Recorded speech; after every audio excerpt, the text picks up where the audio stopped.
দিতে হয় সবাই আর কি, যেটা যে এই কমিটি আমরা এই এক্সপেন্স করলাম, এই আমাদের বাজেট, এই আমরা এটা হলো আমাদের প্ল্যান আর কি। তো এইভাবেই আমরা পুজোটা পরিচালনা করি।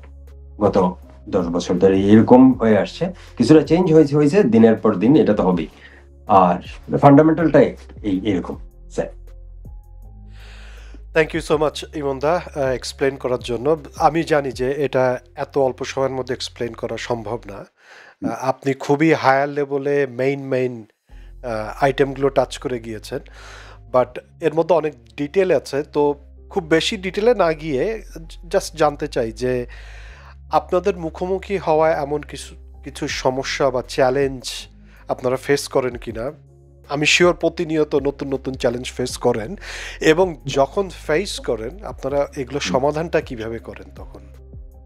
যেমন চ্যালেঞ্জ যেটা, এত বড় একটা অনুষ্ঠান বা উৎসব করতে গেলে কমপ্লায়েন্সের ব্যাপার থাকে। এটা খুবই এইসব দেশে এটা খুবই হাইলি প্রায়োরিটাইজ। তো এই কমপ্লায়েন্সটা মিটিগেট করা যায় না। এই কমপ্লায়েন্সটা আপনার এই পুজোর পারফরমেন্সের লেভেলে নিয়ে আসতে গেলে অনেক কিছু করতে হয়, যেটা মনে করেন যেমন আপনার যে প্রতিবন্ধকতা বললেন, এই প্রতিবন্ধকতা আসে অনেক রকম। যেমন হলের একটা প্রতিবন্ধকতা থাকে, এরপরে ফান্ডের একটা প্রতিবন্ধকতা থাকে। এটা আমাদের বাজেট বেশি, কিন্তু আমাদের রিজার্ভ কম। কাজেই এটা আমাদের প্রত্যেক বছর এই রিজার্ভটা টপ আপ করতে হয় ফ্রম আওয়ারসেলভস। তো এটা আসলে আমরা পাবলিক একটা অনুষ্ঠান করি, বাট ফ্রম আওয়ার পকেট, কারণ আমরা চ্যারিটেবল অর্গানাইজেশন না, আমরা নন প্রফিট বাট চ্যারিটেবল না। এই জন্য ফান্ডের একটা বিশাল একটা প্রতিবন্ধকতা থাকে। আমাদের প্ল্যান থাকে কিভাবে ওইটা আমরা মিটিগেট করব। ফলের একটা, এরপরে থাকে যেমন টাইমলি ক্লোজ করা। আমরা চেষ্টা করি ওইটারে যদি কিন্তু এক্সটেন্ড করা যায় কিনা, কিন্তু উইকডেজে একটা খুবই ডিফিকাল্ট হয়ে যায় এই সারাউন্ডিং আপনার এই নেবারহুডের জন্য। এইটা একটা প্রতিবন্ধকতা। এরপরে পুরোহিত যিনি করবেন, আমাদের 2-1 ডেডিকেটেড পুরোহিত আছেন। এখন ওনারা যদি কোনো কারণে সিক হন বা কোনো সমস্যা হয়, আমরা কিভাবে এই পুজোটা পরিচালনা করব, এটাও একটা প্রতিবন্ধকতা থাকে। এরপরে এত বড় অনুষ্ঠান, রান্না বাড়া, আমরা তো মানুষদের বেসিক্যালি ফ্রি খাওয়া দাওয়া দেই আমরা ওই সময়টাতে। তো ওই খাওয়া দাওয়ার ব্যাপারটা একটা বাজেট থাকে, যে এই বাজেটের বেশি যদি মানুষ আসে সেই ক্ষেত্রে আমাদের প্ল্যান কি হবে। এইসব প্রতিবন্ধকতা নিয়েই আমাদের এই পুজো আর কি প্রত্যেক বছরই। এই জাস্ট একটু অ্যাড করতে চাই আতর ভাই, মানে এই সব প্রতিবন্ধকতার পাশেও আসলে এই যে ইমন যেটা আগেও বললো যে আগমনীতে এইটা একটা বিষয় যে আমরা যারা আসে তাদেরকে সেই ওনারশিপ দেওয়ার চেষ্টা করি যে এটা নিজেদেরই পূজা, এবং তাদের সার্বিক সহযোগিতা না থাকলে আসলে আমরা ওইভাবে পারতাম না। যেমন এত লোকের খাবারের আয়োজন, যেহেতু এটা একটা ওপেন প্রোগ্রাম, সে যেটা বললো এটা একটা বিশাল চ্যালেঞ্জ। আজকে একটু 200 মানুষের রান্না করলেন, হয়তো বা 400 লোক হয়ে গেল, কিন্তু আপনাকে তো ওই জিনিসটাকে আপনাকে ফেরত দিতে পারবেন না। ওই সময়ে আমাদের যারা সাথে আছে, শুধু আমরা কর্মীরা না, আমাদের সাথে যারা ওই দিন ইনভলভ থাকেন, অনেক লোক থাকেন যাদেরকে আমরা হয়তো বা বছরে একবার দেখি, বাট তারা আমাদেরকে ওই সময়টাতে এত হেল্প করেন যে আমরা ওই সব জিনিস আসলে মিটিগেট করতে পারি। Thank you so much add করে আরেকটু ডিটেইলে বলার জন্য। এটা আমার আর একটা প্রশ্ন ছিল, যেটা অনেকটা রিলেটেড প্রশ্নই। সেটা হচ্ছে যে এই যে এত চ্যালেঞ্জ, এত মানে নিত্য নতুন প্রবলেমের সামনে আপনারা সম্মুখীন হচ্ছেন, কিন্তু ব্যাপারটা এরকম থাকে যে শো মাস্ট গো অন। আপনাদের যে 5 দিনের যে কর্মসূচি থাকে সেটা বন্ধ হওয়ার কোনো উপায় নেই। তো সেই ক্ষেত্রে কি স্থানীয় কোনো স্বেচ্ছাসেবক বা অন্য কেউ কি, তারা কি হঠাৎ করে আসে এবং আপনাদেরকেই বলে যে আমরা হেল্প করতে চাই দাদা আপনাদের এই প্রবলেমে, এমন কি হয়? থ্যাংক ইউ আতর ভাই। আসলে আমি আগেও বললাম যে আগমনী আমাদের না, আগমনী সবার বেসিক্যালি। তো আমরা পুজোটা শুরু করি, কিন্তু স্বেচ্ছাসেবকরা এই পুজোটা চালিয়ে নিয়ে যায়। এবং এই স্বেচ্ছাসেবক অফুরন্ত আমাদের যে গ্রুপগুলা বললাম, ওইখানে প্রায় 100 জনের মতো হবে মেম্বার আছেন। তারা নন, তারা আসবে। এছাড়াও আশেপাশে যারা মানুষ ইনভলভ, এবং আমি একটা কথা এখানে অ্যাড করব যে আমরা আগমনী অস্ট্রেলিয়া গ্ল্যান্ডফিল্ড এরিয়াতে পুজো শুরু করার পরে এখানে অনেক মানুষ বাসা কিনছেন, বাড়ি কিনছেন। তারা এসে মাইগ্রেট হয়েছে বিভিন্ন জায়গা থেকে। এরা এসে এই পুজোর দিনে থাকে। এরা শুধুমাত্র বাংলাদেশ না, ইন্ডিয়া, বাংলাদেশ বা আশেপাশের মানুষজন, প্রবাসী সবাই এসে সাহায্য করে যে পুজোটা কিভাবে চালিয়ে নিতে পারার জন্য। তো ওই ক্ষেত্রে আমাদের এই স্বেচ্ছাসেবক নিয়ে আমাদের কখনোই কোনো প্রবলেম হয় নাই এখন পর্যন্ত। কারণ পুজোটা ওই প্ল্যান করে একটা সেগমেন্টে নিয়ে আসা পর্যন্তই আমাদের কাজ। যে সময় আমরা ওই সেগমেন্ট থেকে ডিস্ট্রিবিউট করে দিই, তখন আর কোনো সমস্যা হয় না, তখন এটা খুব স্মুথলি রান করে শেষ হয়। এই আর কি। থ্যাংক ইউ ইমন ভাই। তার মানে এটা অনেকটা অটো পাইলটের মধ্যে চলে যায়। কারণ আমাদের টেক অফ আর ল্যান্ডিংটাই আমাদের, আর বাকি সব আমাদের স্বেচ্ছাসেবকরাই নিয়ে যায়। না, ভেরি নাইস। কারণ এটাই হওয়া উচিত, তাই না? যে সবাই একটা উৎসব মুখর পরিবেশে যাচ্ছে এবং সবাই চায় যে এটা সাকসেসফুলি। আমি আরেকটা জিনিস অ্যাড করবো এখানে।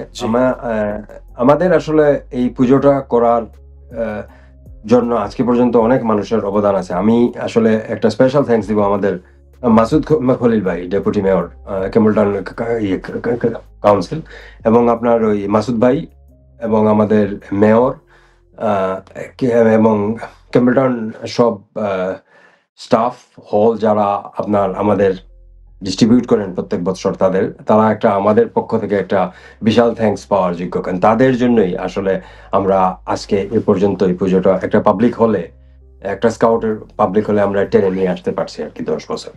So it is heart fail thanks to them. Thank you so much Imon ভাই। এবং অফকোর্স আমাদের বাংলাদেশি কমিউনিটিতে যারা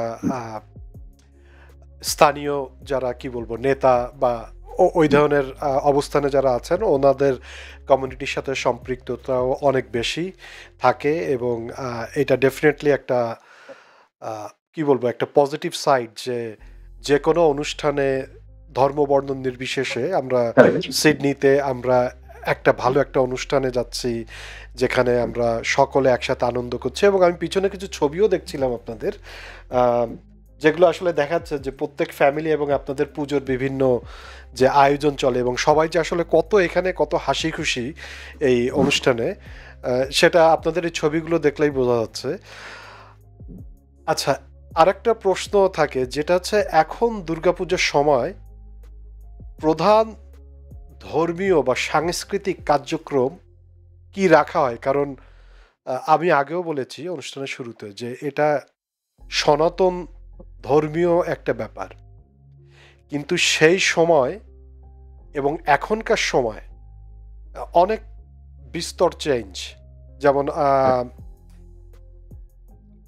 সুব্রত দাদা প্রথমে বলছিল যে আসলে দুর্গাপুজোর উৎপত্তি কোথা থেকে কিভাবে হয়ে চলে এলো এবং কিভাবে এটা চেঞ্জ হলো, কিন্তু এখনে বর্তমান সময়ে এই সিডনিতে আপনারা যে পুজোর যে 5 দিন যে কর্মকাণ্ড চলে, এর মধ্যে আপনাদের ধর্মীয় কার্যক্রম এবং সাংস্কৃতিক কার্যক্রম বিশেষ কোন কোন দিকগুলো আপনারা মেইনটেইন করেন বা সবসময় ম্যানেজ করার চেষ্টা করেন?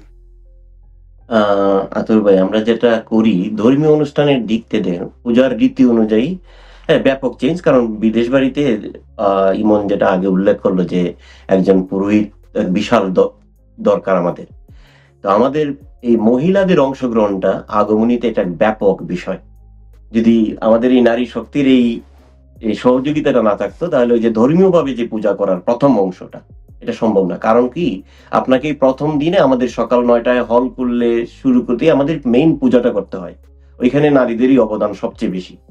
পুরোহিতের সাথে তাদের পূজার যে উপকরণগুলো দেওয়া যায়, ইভেন আমরা বাংলাদেশ থেকে পুজোর উপকরণ নিয়েও আসি প্রতি বছর। কাপড় চোপড় থাকে ধর্মীয় রীতি অনুযায়ী, তিথি অনুযায়ী, হয়তোবা একটু শর্টে হয়, হয়তোবা সময় সাপেক্ষ, পুরোহিতের অবস্থান সবকিছু মিলে। বাট নারী শক্তির এই অবদানের কারণে তারা ওই ভোগের যে উপকরণটা, মেইন ভোগটা যেটা হয় মায়ের, ওই ভোগটা ওনারা তৈরি করেন, ওনারা নিয়ে আসেন।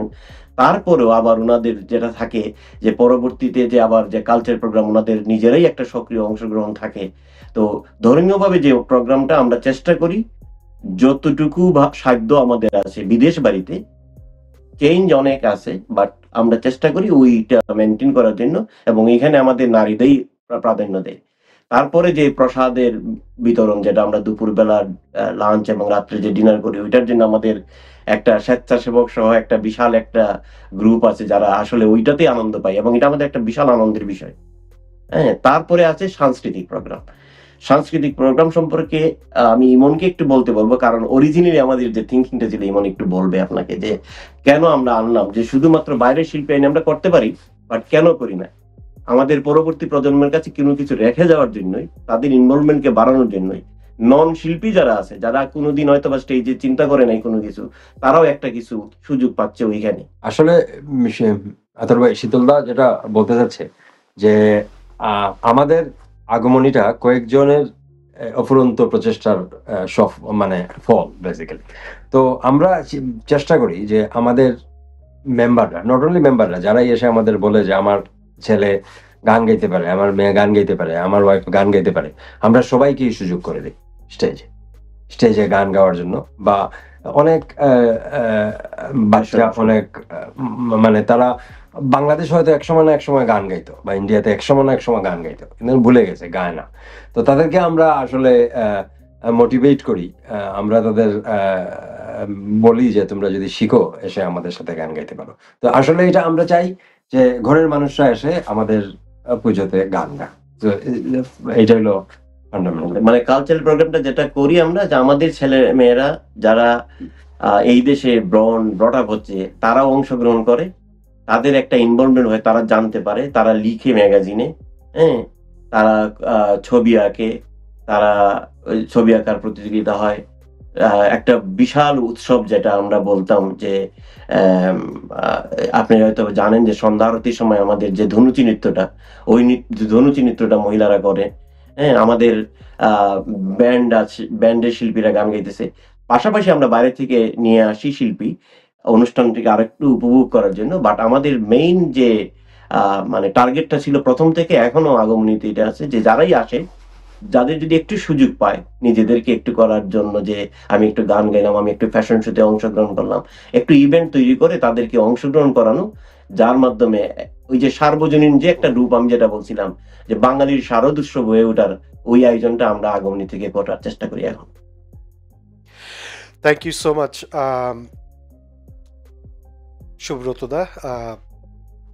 এটা মানে পুজোতে যে কালচারাল যে ইনভলভমেন্টটা প্রত্যেকের পক্ষ থেকে, এবং যেটা ইমন ভাই বললেন যে অনেকে আগে গান করেছে, তো বছর 20-25-30 আগে বিভিন্ন ভালো মানে মানে প্রতিষ্ঠিত যশা শিল্পীও হয়তো তারা ছিলেন, বিদেশের মাটিতে হয়তো তারা গান করছেন না, তাদেরকে এরকম একটা অনুষ্ঠানে আবার তাদেরকে নিয়ে আসা তাদের জন্য যেমন একটা মানে উৎসাহবাঞ্জক ব্যাপার থাকে, সিমিলারলি যারা তাদের গানগুলো মিস করছে এখন, তারও একটা সুন্দর একটা সময় উপভোগ করছে পুজোর পাশাপাশি একটা সাংস্কৃতিক অনুষ্ঠান। ডেফিনেটলি এটা একটা উল্লেখযোগ্য একটা বিষয় আমি বলবো।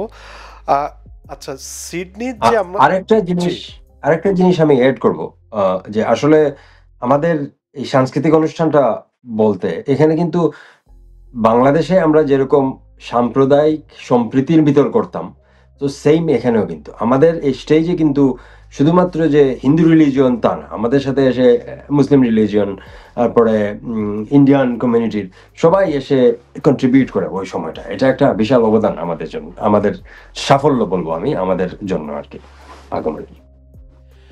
ডেফিনেটলি আমরা মানে আমাদের ভারত উপমহাদেশে আসলে ধর্ম থেকে আমার মনে হয় যে বাঙালি যে কালচারটা, হ্যাঁ উৎসবটা, এইটা আমাদের সংস্কৃতিটা হচ্ছে বড়। ধর্মে একটা মানে বিভাজন বলা ভুল হবে, এটা যার যার একটা বিশ্বাস বা যে যার আঙ্গিকে আসে। বাট দুর্গাপুজো আমার যা মনে পড়ে যে বাংলাদেশে যখন আগে গ্রাম অঞ্চলে গেলে পুজো মানে দূরে মাইকে প্যান্ডেলে গান হচ্ছে, নাড়ু খাওয়া হচ্ছে, এক বাড়ি থেকে আর এক বাড়িতে যাওয়া হচ্ছে, বিভিন্ন জায়গায় দড়িতে আপনার রং বেরঙের কাগজ দিয়ে ডেকোরেশন করা, মানে বোঝা যেত যে পুরো দেশটা বা গ্রাম অঞ্চল সব জায়গাতেই পুজোর একটা, শহরেও আপনার যে কালীবাড়ি যেগুলো বলা হতো বা মন্দির, সব জায়গাতেই মাইক বাজছে এবং সব জায়গাতে মানে ছুটি, ব্যাপারটা এরকম। তো এই যে উৎসব মুখর যে দিনগুলো চলতো, এটা আমার মনে হয় না যে কোনো ধর্ম বা বর্ণ ভেদে হতো, এটা একটা সার্বজনীন একটা মানে উৎসব। আমি একটা কথা বলি যে আমার জন্ম যেমন গ্রামে, আমি আমার বেড়ে ওঠাটা একটা পর্যায়ে বেড়ে ওঠাটা গ্রামে,